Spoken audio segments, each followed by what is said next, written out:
연초에 미국에서 열린 CES 2026에서 피지컬 AI가 큰 주목을 받았습니다. 피지컬 AI란 무엇이며 현재 우리의 경쟁력은 어느 수준에 와 있는지 이상훈 한국방송통신전파진흥원장과 함께 자세한 얘기 나눠보도록 하겠습니다. 원장님 어서 오십시오. 네, 안녕하십니까?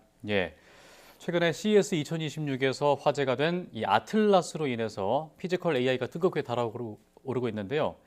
피지컬 AI가 기존 AI와 다른 점이 있다면 또 어떤 점이 있는지, 또 이 기술이 주목받고 있는 이유가 무엇인지가 궁금합니다. 네, 그동안 AI 하면 그냥 컴퓨터 속에 있는 또는 우리 휴대폰 속에 있는 그런 인공지능 기술 서비스라고 생각을 했는데 피지컬 AI라고 하면서 나타난 게 보니까 로봇이잖아요. 네.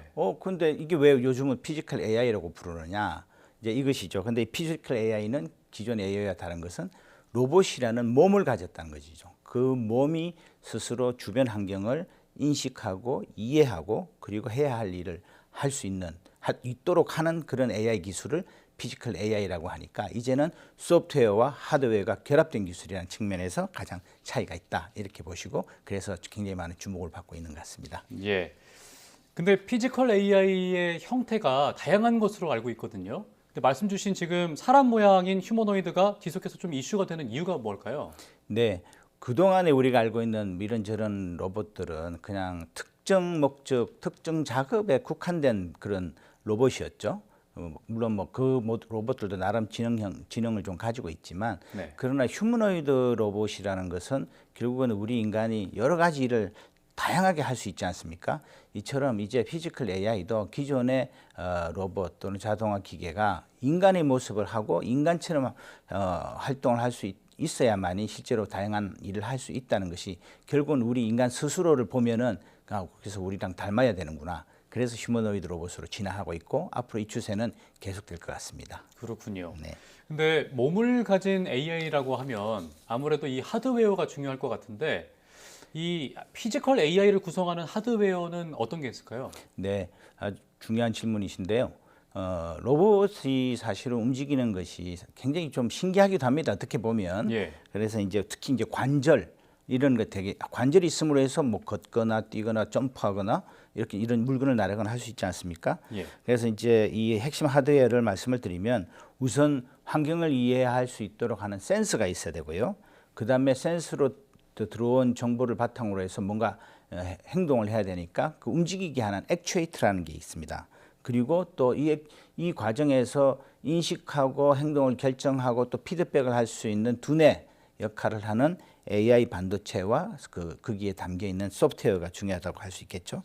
그래서 이 세 가지가 유기적으로 잘 움직여야만이 물리 세계의 여러 가지 우리는 잘 인지를 못하지만 중력이라든가 또 물건을 잡을 때에 어느 정도의 압력을 써야 되는지에 대한 그런 작동 힘의 압력 수준, 그다음에 물건과 물건을 이렇게 부딪혔을 때 마찰력 이런 것들을 다 이해할 수 있도록 하는 게 가능해지는 거죠. 네. 예. 이 휴머노이드가 사람과 닮은 만큼 사람이 갖추고 있는 것들은 다 갖춰야 될 것 같은데 맞습니다. 그 가장 기본이 되는 촉각 센서의 작동 원리는 어떻게 되나요? 네, 이게 참 굉장히 이제 중요한데요. 네.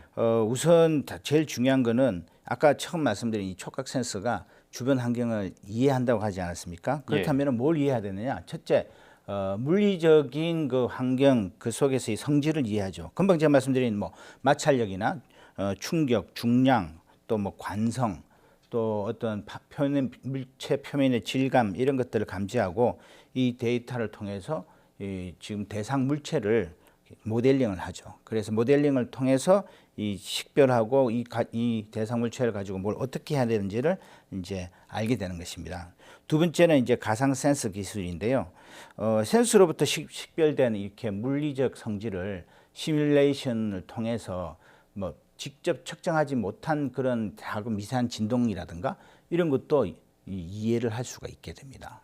그리고 이제 세 번째는 시각 중심 AI가 놓치는 부분을 보완해서 이게 정밀한 이 조작을 완성토록 하는 거죠. 그러니까 비전 센스만 가지고서는 그게 거의 비전은 결국은 2차원의 영상인데 촉각을 통해서 3차원의 그 이해를 할 수 있게 되는 것입니다. 예, 그래서 요약해서 말씀드리면 물리적으로 접촉을 해서 그 데이터를 수집하고 가상 센서와 또 AI 이 모델을 통해서 전체적으로 해석하고 그래서 이를 다시 피지컬 AI의 이 하드웨어 구동계들을 움직이게 하는 그런 것들을 처음에 가능하게 하는 최초의 가장 중요한 단계의 역할을 바로 이 촉각 센서가 한다. 이렇게 이해하시면 되겠습니다. 예, 말씀 주신 그 세 가지 분야 중에서 지금 마찰력 같은 촉각 센서나 눈과 귀 같은 센서에 대해서 지금 설명을 자세히 해주셨는데 네.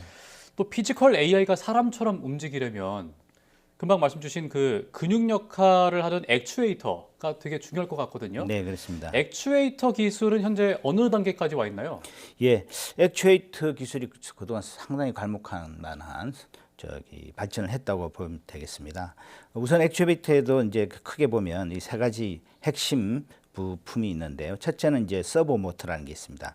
이거는 이제 움직임을 근육 그러니까 팔이나 다리를 움직이는 데 있어서 움직이게 하는 그 힘을 발휘하는 게 그 모터거든요. 그 예. 모터를 서버 모터라고 합니다. 자, 움직이기 시작하면 또 정지를 해야죠. 차로 얘기하면 출발하지만 또 브레이크가 있어야 되니까 예. 제동장치 역할을 하는 게 감속기입니다.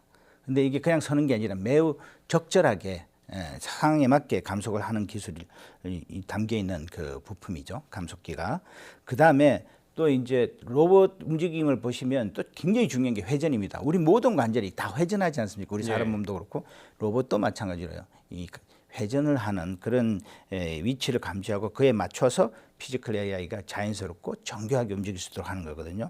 그래서 이 세 가지를 이제 결합이 된 걸 액추에이터라고 그러고 그래서 이 액추에이터가 많을수록 굉장히 또 움직임이 자유로워지는 거죠. 예를 들어서 우리 손가락 10개, 발가락 10개 다 액추에이터가 정밀하게 있다면 훨씬 더 부드럽게 움직일 수가 있는 것이죠. 바로 그런 점들이 이제 액추에이터의 이제 중요한 기능이고. 근데 인간처럼 정말로 정교하게 그리고 미세한 것도 미세한 작동도 할 수 있게 하려면은 기계만 갖고 하기에는 좀 한계가 있다. 그래서 기계가 아니라 정말로 좀 생체 물질을 이용한 그런 액추에이터를 좀 만드는 연구도 하고 있고요. 예. 그다음에 소프트웨어를 더 발전시켜 가지고 소프트웨어 제어 능력 향상을 통해서 또 정교하게 하려고 하는 그런 연구 개발도 함께 진행이 되고 있습니다. 예, 아틀라스 로봇 같은 경우에는 뭐 인간보다 더 회전이 잘 되기 때문에 그렇죠. 예. 액추에이터가 더 많다고 할 수 있을 것 같습니다. 다양한 하드웨어가 필요함에 있어서 지금 피지컬 AI의 확장과 또 유지 차원에서 좀 필요한 요소들이 있다면 어떤 게 있을까요?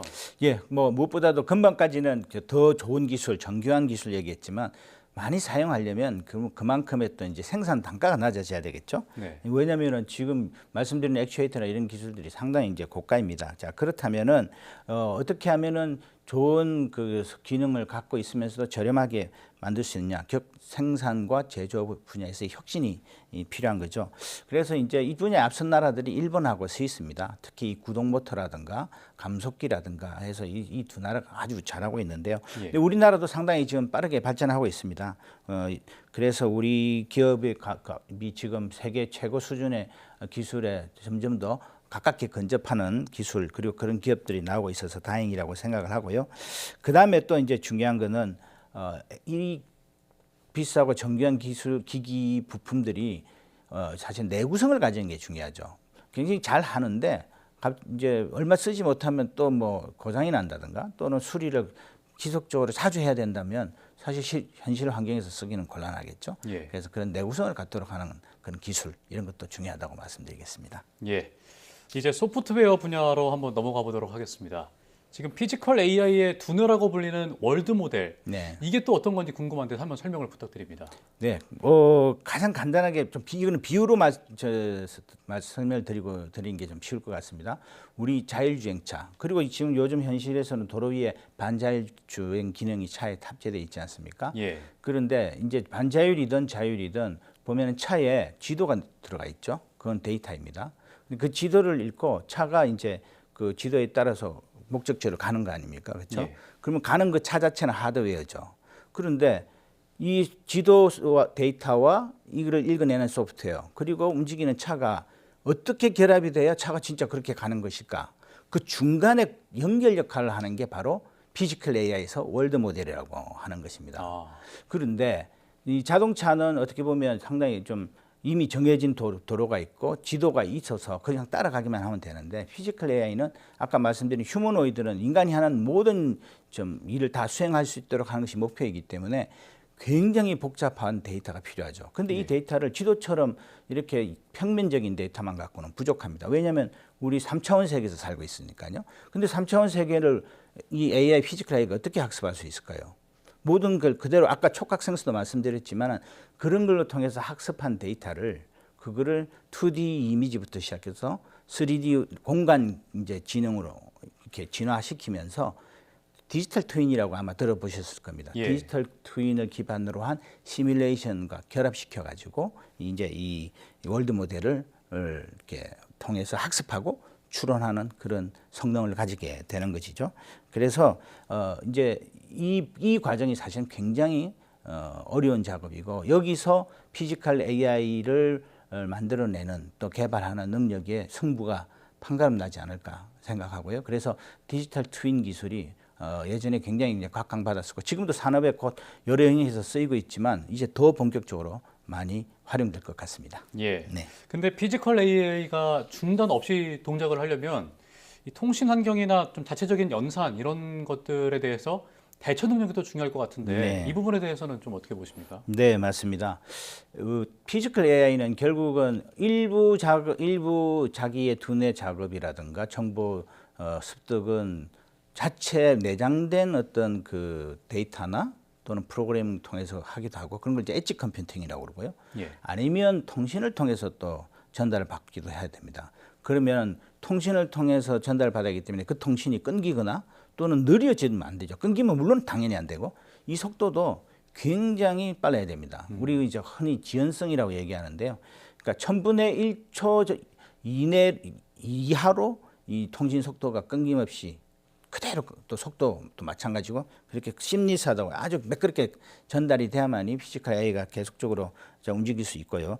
또 특히 돌발 상황 같은 게 있을 수 있지 않습니까? 여기에 대응하기 위해서는 이런 초저지연뿐만 아니라 또한 그 돌발 상황을 바로 센스가 아주 빠른 속도로 즉 0.001초 이 이하의 속도로 이해를 하고 그다음에 이를 바탕으로 해서 바로 또 대응할 수 있는 그런 연산 능력, 그런 반도체 기술, 또 소프트웨어 기술이 필요합니다. 그런 것들이 이제 흔히 이제 우리가 신경 처리 장치, 그 칩, NPU라고 부르는데요. 인간 신경의 어떤 그 구조를 보고 이제 만든 그런 모델인데 이런 것들이 피지컬 AI 내장되는 온 디바이스 AI 이런 쪽으로 이제 기술을 개발하고 있습니다. 그래서 다시 요약을 하자면 현장에서는 이 현장에서의 판단, 재현은 엣지 컴퓨팅으로 피지컬 AI 자체적으로 수행을 하고 그다음에 좀 더 복잡하고 추론이나 학습 같은 경우에는 이 고성능 통신 기술을 이용해서 클라우드와 연결해서 또 학습하는 그런 방식으로 이제 피지컬 AI를 더 발전시켜 나갈 겁니다. 예. 지금 여쭤보고 싶은 것들이 많은데 시간 관계상 한 가지 질문만 더 드리고 마무리를 하도록 하겠습니다. 네. 대한민국이 피지컬 AI의 강국이 되기 위해서는 승부처가 어디에 있다고 보십니까? 우선 AI를 잘 개발하고 지금 AI 3강에 도달하기 위해서는 노력하고 있지 않습니까? 이러한 노력이 계속돼야 되고 그리고 또 이제 우리는 또 장점이 뭐냐면 우리가 제조업 산업 강국 아니겠습니까? 예. 그리고 우리의 대기업들이 주로 제조업에 많이 강점을 가지고 있는데 이미 꽤 오래 전부터 이 공장, 스마트 공장에서 굉장히 많은 데이터를 축적을 했습니다. 그리고 그 데이터 활용을 위해서 여러 가지 시도를 했고요. 자, 그렇다면은 우리나라 뭐 최근에 아틀라스를 발표한 현대자동차의 경우도 아틀라스 이전에 현대자동차 자체가 엄청난 스마트 공장이기 때문에 이런 부분들이 크게 우리의 장점이 될 수 있고요. 그다음에 대학이라든가 또 정부 출연 연구소에서도 실증 랩이라든가 이런 것들을 계속 지금 늘려가면서 여기서도 다양한 실험을 하면서 연구 개발을 하고 있습니다. 이처럼 기업이라든가 우리 정부 또 우리 개개인의 어떤 관심이 결합이 되면 우리가 좀 더 AI, 피지컬 AI 강국이 되는 것도 결코 꿈이 아니다라고 저는 확신하고 있습니다. 예, 알겠습니다. 지금까지 이상훈 한국방송통신전파진흥원장과 함께했습니다. 오늘 말씀 고맙습니다. 고맙습니다.